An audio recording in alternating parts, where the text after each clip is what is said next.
नाज़रीन, अभी बड़ी खबर आ चुकी है। रिटायर्ड या मुस्ताफी जजेस के खिलाफ सुप्रीम जुडिशल काउंसिल की कार्रवाई का मामला सुप्रीम कोर्ट ने महफूज किया गया फैसला सुना दिया है। इस फैसले के मुताबिक इस्तीफा देने से सुप्रीम जुडिशल काउंसिल की कार्रवाई नहीं रुकेगी। बड़ी डेवलपमेंट है। सुप्रीम कोर्ट ने 4-1 के तनासुब से फैसला सुना दिया है। जस्टिस हसन अजहर रिजवी ने फैसले से इख्तिलाफ किया है, लेकिन दीगर 4 जजेस ने एक ही फैसला दिया है, यानी कि इस्तीफा देने के बावजूद सुप्रीम जुडिशल काउंसिल की कार्रवाई को नहीं रोका जाएगा। जी हां, कार्रवाई जारी रखने से मुतालिक विफाकी हुकूमत की अपील पर समाअत हुई, फैसला महफूज किया गया और अब यह फैसला सुना दिया गया है।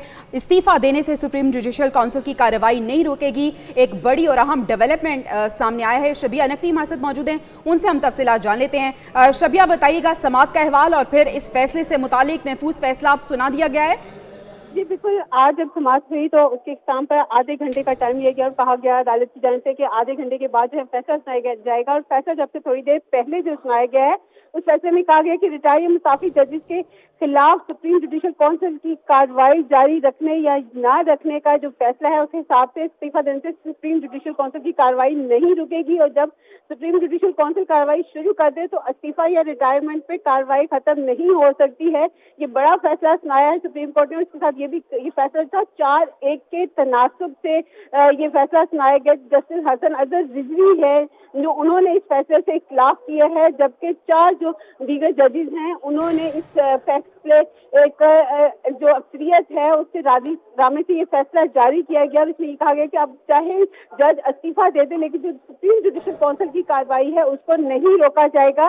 और इसके साथ उन्होंने जो वफाकी हुकूमत की इंट्रा कोर्ट अपील दी है सुप्रीम कोर्ट ने उसको जुज़वी तौर पर मंजूर कर लिया है और तफसीली फैसला जो है सुप्रीम कोर्ट जो बाद में इसका जारी करेगी। जी अच्छा, इख्तिलाफ जो किया गया जस्टिस हसन अजहर रिजवी की तरफ से, कोई इख्तिलाफी नोट सामने आया? किस बिना पर यह इख्तिलाफ किया गया?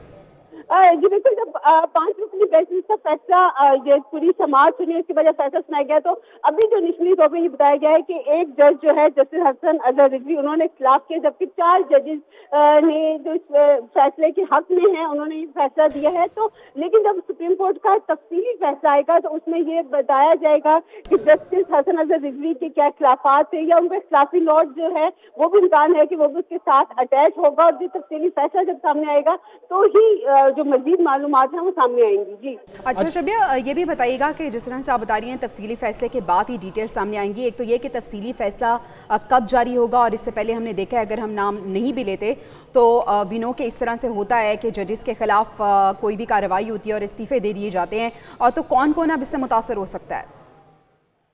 जी बिल्कुल, अभी अगर हम अब की बात करें तो जस्टिस जो नकवी थे उनकी ये बात हो रही थी कि उनके हवाले से उन्होंने बारहा ये अपील भी की कि वो अब इस्तीफा दे चुके हैं, तो उस हवाले से सुप्रीम जुडिशल काउंसिल है अब उनके खिलाफ कार्रवाई नहीं कर सकती। इस केस के लिए उन्होंने माजी के भी हवाले दिए, लेकिन ताहम आज दौरान समाअत हमने देखा कि अटॉर्नी जनरल है मंसूर उस्मान, उन्होंने अपने अच्छा शबिया, हमारे साथ ही मौजूद रहेगा। समाअत का अहवाल आपसे हम मजीद भी जानेंगे। डायरेक्टर नॉट मोहम्मद आदिल साहब ने भी हमें ज्वाइन किया है। आदिल साहब, एक बड़ी डेवलपमेंट, एक बड़ा फैसला अब आ गया है। रिटायर्ड और मुस्ताफी जजेस के खिलाफ भी अब कार्रवाई का जो मामला है वो प्रोसीड किया जाएगा उनके रिटायरमेंट या मुस्ताफी होने के बाद भी।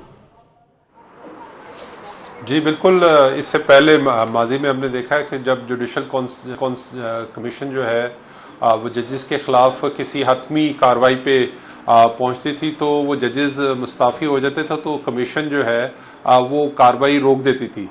लेकिन जस्टिस मुज़ाहिर नकवी के खिलाफ जो रेफरेंस है उसमें जुडिशल कमीशन ने जो है वो अपनी कार्रवाई जारी रखने का फैसला किया था, जिस पर मुज़ाहिर नकवी ने जो है वो एक अपील भी की थी कि मैं चूँकि रिटायरमेंट ले चुका हूँ तो अब मेरे खिलाफ इखलाकन जो है वो कार्रवाई नहीं हो सकती। लेकिन मामला सुप्रीम कोर्ट ऑफ पाकिस्तान में गया और आज 5 रुकनी बेंच ने जो है वो इसका 4-1 से फैसला सुना दिया कि अब कोई भी जज अगर जुडिशल कमीशन की कार्रवाई से पहले मुस्ताफ़ी हो जाएगा तो उसके खिलाफ जो एविडेंस कमीशन के पास मौजूद होंगे उसके ऊपर वो प्रोसेस उसके खिलाफ चलता रहेगा। अब वो माजी की तरह ऐसा नहीं होगा कि वो मुस्ताफ़ी हो जाए और वो जो करप्शन या जो भी इल्ज़ामात फाजिल जज पे लगाए जाते हैं और उस पर कार्रवाई जो है वो ख़त्म कर दी जाए और वो जज साहब करप्शन के इल्ज़ामात पर मुस्ताफ़ी होने के बाद पेंशन जो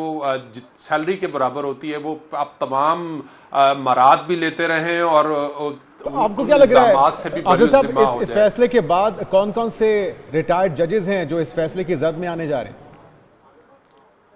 देखिए, इस वक्त तो ये मामला चूंकि जस्टिस मज़ाहिर अली नकवी के हवाले से प्रोसीडिंग है, कमीशन अपनी कार्रवाई कर रहा है। इससे पहले जो जजेस के खिलाफ कार्रवाई हुई थी उसमें लाहौर हाई कोर्ट के एक जज थे उनको, लेकिन वो प्रोसीडिंग जब उन्होंने मुस्ताफ़ी हुए तो उसके बाद वो प्रोसीडिंग रोक दी गई थी। इस वक्त जो प्रोसीडिंग चल रही है वो जस्टिस मज़ाहिर अली नकवी के खिलाफ है, जिन्होंने करप्शन के जो उनके खिलाफ एलिगेशंस थे उस पर वो मुस्ताफ़ी हो गए थे और जिसके बाद उन्होंने प्ली ली थी चूंकि मैं मुस्ताफ़ी हो रहा हूँ तो कमीशन की अब कार्रवाई जो है वो गैर कानूनी है, जिसे मुस्तरद कर दिया गया था और कमीशन ने अपनी जो कार्रवाई है वो जारी रखी थी और उनके खिलाफ जो गवाहों के बयानात हैं वो भी कलमबंद हो चुके हैं। तो अब ये पहला केस होगा आला तरीन अदलिया में कि किसी जज के खिलाफ रिटायरमेंट के बावजूद, मुस्ताफी होने के बावजूद अच्छा, एक तो स्पेसिफिक आप जस्टिस नकवी का तस्करा कर रहे हैं आदिल साहब, लेकिन आज क्योंकि ये फैसला आया तो इसका इतलाक अब आइंदा आने वाले रिटायरमेंट वाले जजेस के खिलाफ इम्प्लीमेंट होगा या फिर माजी के जो मुस्ताफ़ी जस्टिस साहिबान हैं, जज साहिबान हैं, उन पर भी इस फैसले का इतलाक हो सकेगा?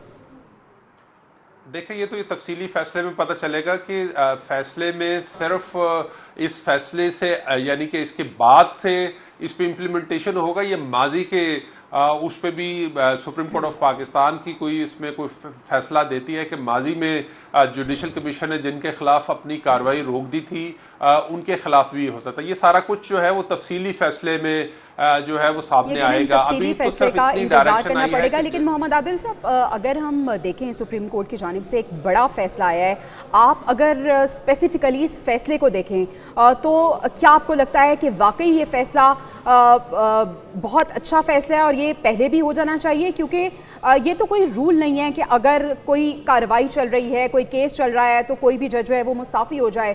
कानून तो सबके लिए एक होना चाहिए ना। बिल्कुल आप सही कह रही हैं। देखें, कोई होली काउ नहीं है। इससे पहले आला तरीन अदलिया के जजों का एहतसाब का मामला सिर्फ जो है वो कमीशन की हद तक है। दूसरे इदारे जो हैं वो भी माहिर कानून हाफिज एहसान साहब ने भी हमें ज्वाइन किया है। मोहम्मद आदिल साहब हमारे साथ ही रहिएगा। हाफिज एहसान साहब, बहुत शुक्रिया, आपके वक्त का एक बहुत बड़ा और अहम फैसला आया है रिटायर्ड और मुस्ताफ़ी जजेस के हवाले से। किस तरह से आप देख रहे हैं? और सर ये भी हमें प्लीज़ रहनुमाई कीजिएगा कि इस फैसले का इतलाक माजी के केसेस पे भी होगा या ये मुस्तकबिल में जो केसेस होंगे उस पर लागू होगा, और स्पेसिफिक जस्टिस मज़ाहिर अली नकवी के केस पे? बिस्मिल्लाहिर्रहमानिर्रहीम, आपका बहुत शुक्रिया कि आपने मौका दिया। आज जो सुप्रीम कोर्ट ऑफ पाकिस्तान ने फैसला किया है, ये एक बड़ा ज़बरदस्त लीगल जूरिस्प्रूडेंस को उन्होंने डिफाइन किया है कि जिसके अंदर ये था कि उनके कॉन्स्टिट्यूशन के अंदर सिर्फ एक ही प्रोविजन है कि जो सुप्रीम कोर्ट या हाई कोर्ट के जजेस को अकाउंटेबल कर सकती थी और उनके खिलाफ जो था वो मिसकॉन्डक्ट का एक्शन ले सकती थी और प्रेसिडेंट ऑफ पाकिस्तान को सेक्शन आर्टिकल 209 के नीचे वो भेज सकती थी। लेकिन उसके अंदर ये था कि बहुत सारी ऐसी complaints supreme court of Pakistan के अंदर आती थी, यानी कि सुप्रीम जुडिशल काउंसिल के अंदर, और जब उनको एवेल्युएट किया जाता था तो उस प्रोसेस के बाद जो था बहुत सारे केसेस हमारे सामने ऐसे आए थे कि जिसके अंदर उन जजेस ने या रिजाइन कर दिया और या ये कहा कि जी अगर आप इस प्रोसीडिंग्स को ड्रॉप करते हैं तो मैं हाई कोर्ट की सीट जो है वो छोड़ देता हूँ। तो इस वजह से बहुत सारे एक ऐसे जेन्युइन केसेस भी थे वो खत्म हो जाते थे और एक लॉयर्स की तरफ से या पब्लिक की तरफ से भी एक प्रेशर था। ये कानून की बालादस्ती के लिए और इंसाफ के लिए खुशाइन इस फैसले को करार दिया जा रहा है।